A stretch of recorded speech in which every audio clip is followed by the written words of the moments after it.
Well, country was always what I was in love with. I was just naturally. Now, this is a really big day. Your record's coming out. It's huge. I'm so The excited. next song I'm going to play for you guys, I actually wrote all the way back when I was in high school.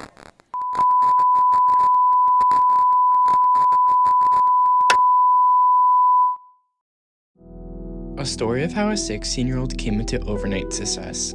It all started from a song she thought of in math class, and she shelved it for 3 months because she thought nobody would relate to it. But the tales begin starts even earlier than that. How did she get discovered and climb up the charts? An untold story of struggles and success, privilege of her family's wealth, and a tale of lawsuit. This is the rise to fame of Taylor Swift.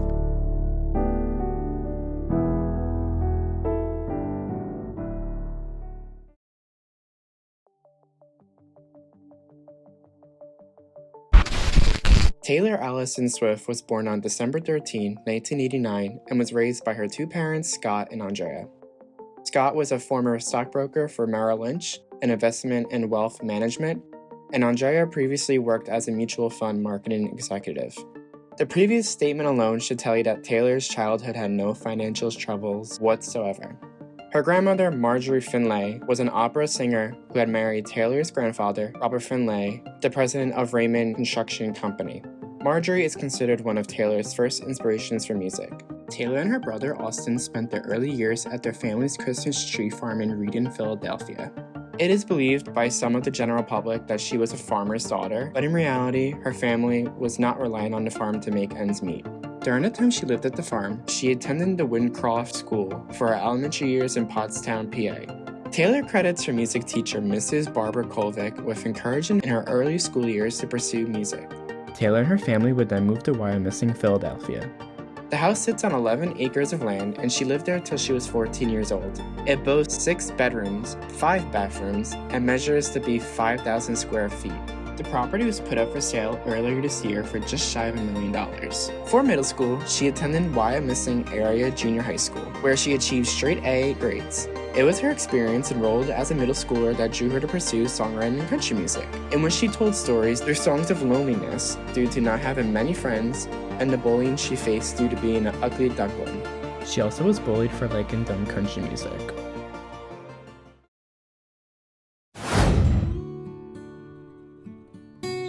By the age of 10, Swift was singing at a variety of local events, including fairs and contests. She sang the Star Spangled Banner at a Philadelphia 76ers basketball game at the age of 11. Despite setbacks by her middle school critics, Taylor took her karaoke skills over to Shawstown, Pennsylvania, where a weekly contest was held, with the prize being a chance to open for a real country performer. Week after week, she entered the contest and did not win, but after a year of keeping at it, she did win a contest, and the prize was to open for a country singer. This country singer was Charlie Daniels, known for The Devil Went Down to Georgia. Her performance was scheduled for 10:30 a.m., with Charlie not appearing until 8:30 p.m.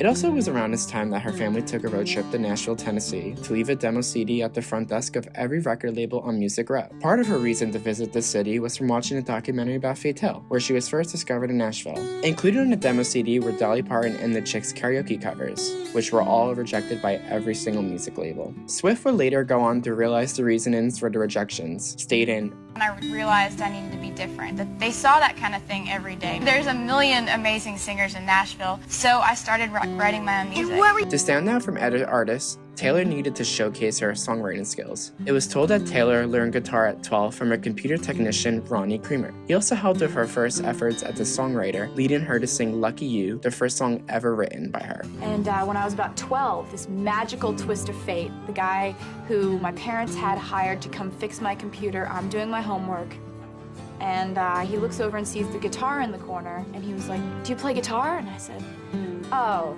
no, I tried, but no."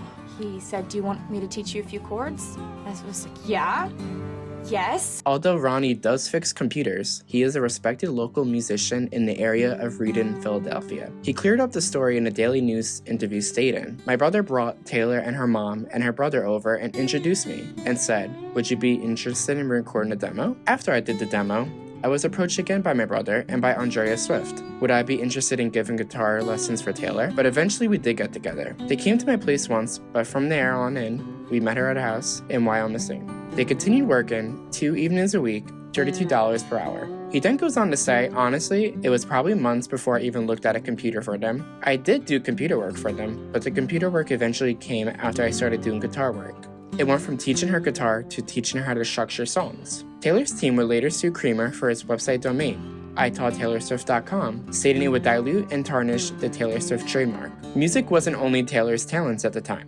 She was also part of a children's acting company, and she landed many of the leads because she was a tall kid who could play adult parts. By the time she was 12, she had played Sandy in Grease, Kim in Bye Bye Birdie, and Maria in The Sound of Music. Her family home in Pennsylvania wasn't the only one that they resided in. It was known as she lived in Stone Harbor, New Jersey, where she would spend her summers from 2 years old to 14. She would play for hours at cafes, and if out of ideas of material to play, she would make up songs on the spot. At 14 years old, Taylor's parents sold her house in Pennsylvania after the passing of her grandmother and grandfather. They made the move to Hendersonville in Tennessee, with her father deciding to move his Merrill Lynch office to Nashville. This would help Taylor achieve her dream. She attended Henderson High School, where she found a group of friends, and school felt different for her.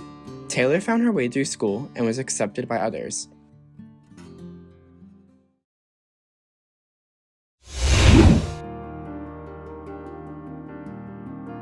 In the late summer of 2002, Taylor's parents managed to secure a gig for Taylor to sing America the Beautiful at the US Open Tennis Tournament thanks to Kelly Foster. Kelly Foster is the entertainment director of the US Tennis Open. She would perform in a massive crowd of over 20,000 tennis fans. This performance would take Taylor's career to a whole nother level. In September 2002, Kelly Foster would meet Dan Dimtro. The month after, Foster called Dimtro and asked if she could send a demo CD of Swift. After listening to the CD with cover songs, he arranged to meet with Taylor and her parents in his office in New York City. On January 2003, Taylor and her parents met Dimtro in New York in hopes to convince him to sign Taylor as one of his clients. After interviewing Taylor, hearing her sing and play guitar, and discussing financial and moral commitments to Taylor's music career, he came to the conclusion that Taylor had the potential to become a young star in the music world with proper guidance and management. The agreements became effective on March 25, 2003. During the course of 2.5 years, Dimtro devoted his time playing in Taylor's career by focusing her attention on improving her skills, working to create the unique image that was missing and the public would want to accept, and also developing opportunities to further her career. Taylor's parents would then hire Steve McGlory to produce a demo CD for her, and he was really impressed with her songwriting skills. The songs on the demo CDs were songs that she wrote herself, unlike the cover song demos that were on her older CDs. She hoped that these CDs that she would hand out to labels would make an impression. She learned to play a 12-string guitar and wrote close to 100 songs within the year. In the summer of 2003, Taylor became enrolled in Britney Spears' Performing Arts Camp. The camp consisted of 60 underprivileged and low-income children, but Taylor's parents were able to get a spot for Taylor just by making a donation. At the end of the 2-week program, the kids would put their newfound performing arts skills on display in a show for Britney. Dimtro attended meetings with major record labels such as Arista Records Nashville, BMA Records label, Capitol Records Nashville, DreamWorks Nashville, Jive Records, Warner Brothers Records, and Warner Brothers Nashville. In one of the meetings that Dimtro attended, he managed to score Taylor a music development contract with RCA Records in September 2003. Later on in March 2004, Taylor would sign a music licensing contract with BMI Publishing.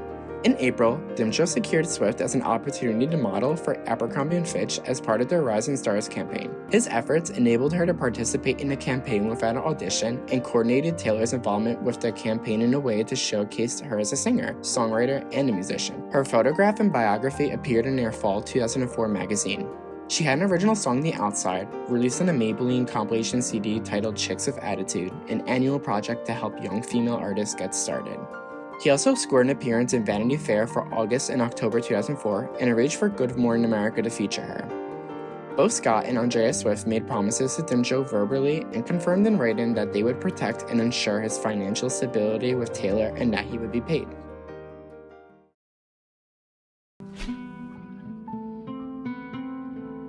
Things started to take another turn around October when Dimtro called and invited Scott Borchetta, who was the executive vice president for Universal Music Nashville at the time, for one of Taylor's showcases, and arranged a meeting before the showcase. On November 3rd, Taylor performed her showcase at the Bluebird Cafe with Scott Borchetta in attendance. While many sources state that Scott discovered Swift after she sent the promotional package, it was Dimtro's efforts that led to the moment. After hearing a demo that was sent around late 2004, Borchetta told Dimtro that he would be leaving his position at Universal to start his own record label.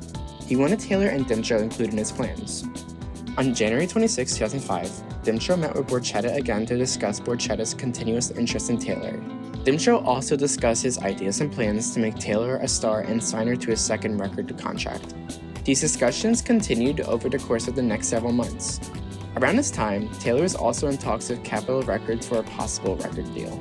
On April 5, 2005, after a year passed being signed with RCA Records, RCA still wanted to keep her in development. They wanted Taylor to record songs by other songwriters and seemed unwilling to commit to a record deal until she was 18. She wanted to record her own songs and wanted to get her start ASAP, while she was still the teenager that her songs showcased. Taylor made the decision to cut ties with RCA.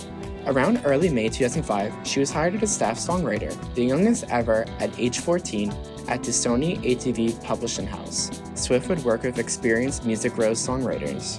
Examples are Troy Verges, Brett Beavers, Brett James, Mac McNally, and the Warren Brothers. She eventually formed a lasting working relationship with Liz Rose. She would help co-write songs included on the albums Taylor Swift, the Taylor Swift Holiday Collection, Fearless, and Red.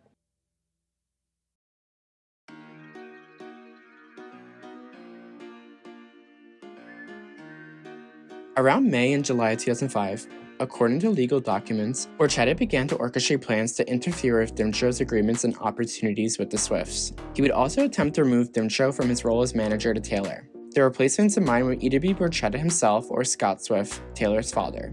Borchetta will also interfere with the performance of contractual obligations under agreements between the Swifts and Dimtro. While still a manager, Dimtro explored and pursued talent agency opportunities for Taylor. One of these opportunities was Creative Artists Agency's Nashville and Los Angeles offices. CAA is the leading entertainment and sports agency with global expertise in filmed and live entertainment. They worked with artists in the past, and examples being Christina Aguilera, Beyonce, Mariah Carey, Kelly Clarkson, Tim McGraw, and Carrie Underwood. Dimtro worked closely with CAA to ensure that they would agree to represent Taylor as her agent. In June 2005, they offered to sign Taylor as its client. CAA would later end up representing her and booking major concert gigs. In July 2005, Scott Swift told Dimtro that he'd be terminating the professional relationship with him. Borchetta and Swift delayed the record deal to keep the commissions for themselves. On August 1, 2005, Swift disaffirmed the exclusive personal management agreement with Mr. Dimtro in order to deprive Mr. Dimtro of his just compensation by signing with Big Machine Records. According to The Hollywood Reporter, an August 2006 email from Scott Swift to Borchetta shows how they purposely fired Dimtro. The email quoted, "Enough with the Dimtro. You asked me to break both legs, wrap him in chains, and throw him in the lake. I did." With Dimtro's efforts, he was able to lead Taylor's career into becoming one of the most successful music artists of all time and earn millions of dollars yearly. Meanwhile, Dimtro was left with $10,000 for the contracts he arranged.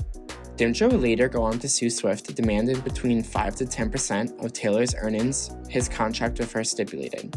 Certain provisions of the lawsuit were initially thrown out, but the one claiming unjust enrichment remained intact, with Swift possibly coming to an agreement by settling. The defense for the lawsuit stated Taylor Swift is under 18 when she signed the contract with Dimtro, and since the contract did not have court approval, which is law in New York for a minor, Swift and Borchetta's lawyers claimed the contract is null and void. The most interesting part of the lawsuit I found while researching this topic is how little information remains on the internet.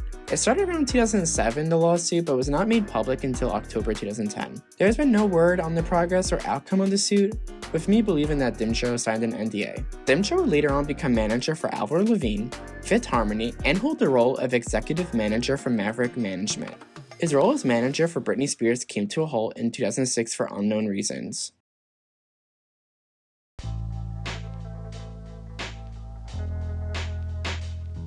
Scott Borchetta's new label, Big Machine Records, was founded almost a year after expressing interest to Taylor on September 1, 2005. American country music singer Toby Keith was a major investor. Taylor Swift's father would purchase a 3% stake that was valued between an estimate of $100,000 to $300,000. Scott Borchetta denies that it was in exchange for signing Taylor. Recording for her first album took place during a 4-month period near the end of 2005. When the recording and production wrapped, Swift had finished her first high school year. The album was preceded by the lead single, Tim McGraw, which was released on June 19, 2006. The single would go on to peak at number 40 on the Billboard Hot 100 and number 6 on the Hot Country Songs chart. Her self-titled debut album, Taylor Swift, was released on October 24, 2006. It debuted at number 19 on the Billboard 200 with first week sales of 40,000 copies. It is rumored by some that Taylor's dad purchased thousands of CDs to contribute to Taylor's first week sales and to protect his investment, but no evidence has been provided to prove this. The album would go on to become a sleeper success, spending 157 weeks on the Billboard 200 by October 2009. And by October 2020, the album has sold 5.75 million pure copies in the United States. Swift and Borchetta's professional relationship would later on have a fall-through on June 30th, 2019, over the ownership of her sound recording masters. Taylor stated, "These master recordings were not for sale to me." Scott responded by saying Taylor had every chance in the world to own not just her master recordings, but every video, photograph, everything associated to her career. She chose to leave. As of November 2021, she is the woman with the most weeks, 55, at number 1 on the Billboard 200. One of the best-selling music artists, she has sold an estimated 114 million album units worldwide. Her upcoming 10th studio album titled Midnights will release on October 21st and is estimated to have over 4 million pre-orders. When questioned if her family never made the move to Nashville to pursue her music career further, she stated, "I would still be involved with music in my spare time, but I would have gone to college and I would probably be involved with a form of business where words and ideas are at the forefront, such as marketing."